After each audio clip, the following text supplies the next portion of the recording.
laxe e dende o bloque nos estamentos tanto estatal como autonómico. Tuvemos un apoio total e incondicional tanto polos deputados no Congreso do bloque nacionalista, o señor Jorquera, e por os deputados aquí no Parlamento, como el Gueito do Beira, que se nos acompaña, e Carlos Amírez, non? Un apoio total e absoluto.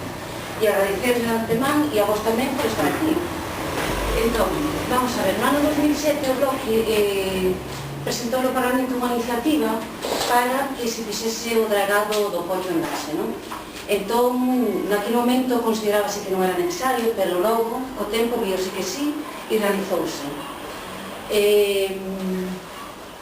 No mes de novembro do ano pasado mandamos tamén vía Jorquera estivo en Laxe no mes de novembro, entregamos un dossier onde explicábamos cal era a problemática que estaba ocasionando a ampliación do dique e de todos ben coñecida, pero bueno, vou a trazar así unha pincelada gorda.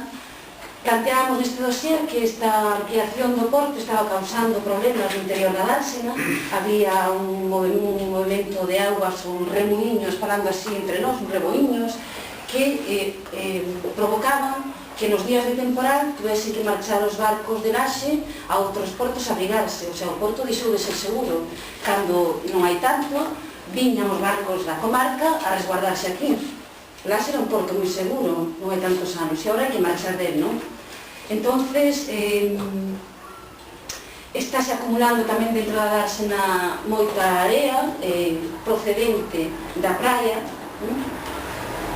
dado que a praia cambiou tamén sustancialmente. Esta praia non ten nada que ver ca que tiñamos tamén hai anos, non? Antes da ampliación do porto.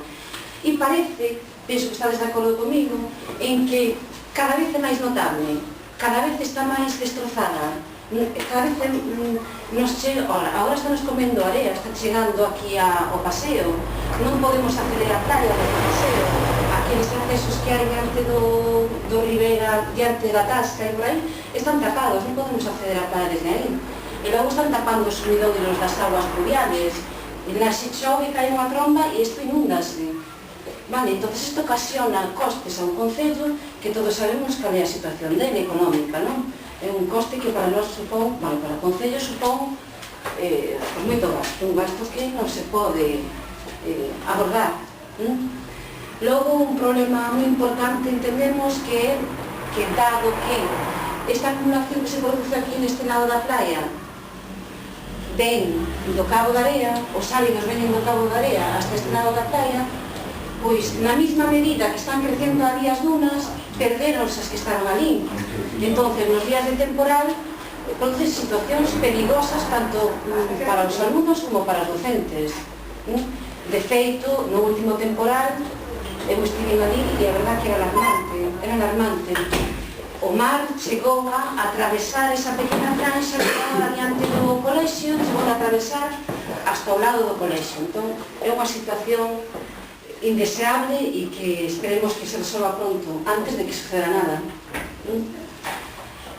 Bueno, hai que ter en conta que Laxe, o maior atractivo de Laxe é a praia urbana que ten. Poucas playas hai en Galicia, quero atreverme, urbanas que sexan como esta. Entonces, é o maior atractivo que ten este pobo e está desfeita, en definitiva está desfeita.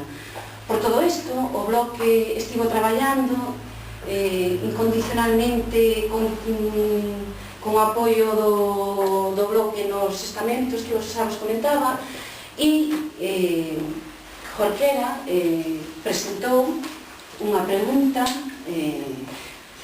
en medio ambiente, non?